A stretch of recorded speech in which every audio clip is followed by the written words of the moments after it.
So welcome to our third segment of 4 on adaptive leadership and the concept of adaptive leadership that comes from the theoretical framework of Ron Heifetz and the Harvard Kennedy School as applied through these 4 competencies by the Kansas Leadership Center.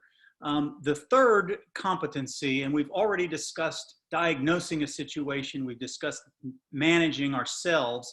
In this segment, we're going to talk about how we energize and engage others. And as we talked about the different principles of leadership as applied by the Kansas Leadership Center, one of the core principles is that leadership might start with you, but you have to engage others in this work. Adaptive changes really involve stakeholders, and the only way for you to make progress on adaptive challenges is really by engaging others in this work. And so one of the most important pieces to this, as we talk about energizing others, is figuring out what the factions are and working across those factions. But we'll also talk about how it's important to inspire a collective purpose, to understand your values and your purpose and figure out how you inspire that purpose among other groups. And the last component that we'll talk about with this segment is how you engage not just the usual voices, but the unusual voices. And so as you look at the different components of this competency, the first thing is really recognizing that this work involves a lot of different factions, and any type of challenge, any type of situation, any organization, any community, colleges, universities, healthcare systems, you're going to have a whole host of different factions to manage and deal with. And so you need to recognize that, and you have to try to figure out how you build trust and identify what the overlapping interests are. In some cases, there are not going to be very many overlapping interests, but in many cases, you will find common ground where there exists overlapping interest. And so trying to figure out how you do that, and then begin to figure out what the collective purpose is and how you can get people engaged and ignited around that collective purpose through setting goals and through engaging these multiple factions. And so this collective purpose is really something that leaders tend to do much, much better than followers. They tend to identify the goal of leadership, the collective purpose, and inspire people through this collective purpose.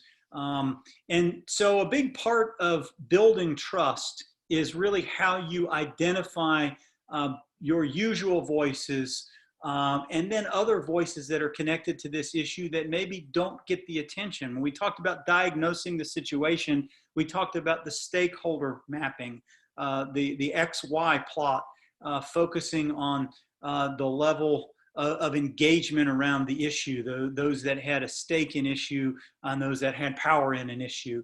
And so it's important to identify the voices that are unusual and listen to and understand them first. That's one of the best ways to build trust in a situation. Get their feedback on your opinions. And that's one really important way that you can test interpretations, is engaging these unusual voices. And this faction mapping is a really good way to do it, to really identify all the different factions, what their values are, what their loyalties are, what they feel like they have to lose, and the degree to which they care about the issue, and the degree to which you need them to be engaged in the issue that you're working on. It's important to understand where people are. Too often leaders dig in and they go right to the heart of the matter and they lose people. They don't start where people are. They don't ask the right questions. They don't take the time to listen. They don't take the time to really empathize and understand where others are. And it's important to understand that people don't fear change as much as they fear loss. And so being open-minded and willing to change your mind, willing to listen, and really a huge mistake that's made in engaging others is that when we tackle tough issues, we charge forward, giving little attention to where people are.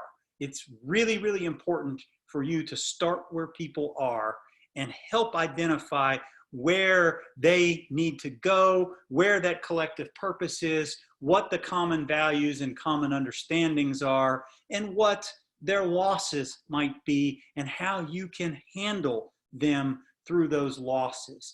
And so, you know, speaking to loss is really what the next step is, because as you overcome challenge with change, it does require people to lose things. They might lose positions, they might lose authority, they might lose certain perks and interests that they have.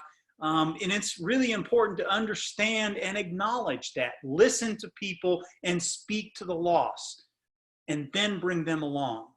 And so it's really important to tell the story, to tell your story, to tell your narrative, to help them really understand that you understand where they are. And as you move forward, draw the line between being real, but hold steady. Don't acknowledge losses and say, but I'll do this, and this, and dilute what you're going to do. Hold steady to where you're going, but try to help them understand that you realize this loss involves them. Speak to it, and then try to bring them along with you. And that's really difficult. And so really trying to make sure that your process is trustworthy is really an important part of engaging and energizing others, because leadership really is more about process than it is about the right answer. And so creating a trustworthy process so that people can work together is really vital to leadership. And this little activity from the Kansas Leadership Center helps you really rate the level of engagement and those involved. And it helps you really try to formulate an effective and trustworthy process. Because once again, I'll go back to this notion, you do this so that people can work together. If you don't create a trustworthy process, people are not going to work together because the trust won't exist. So creating a trustworthy process is really a critical element of helping energize and engage people around this issue. So we have one more competency to cover, and that's actually how you intervene and take action to try to make progress around this situation. And that is the focus of our last session.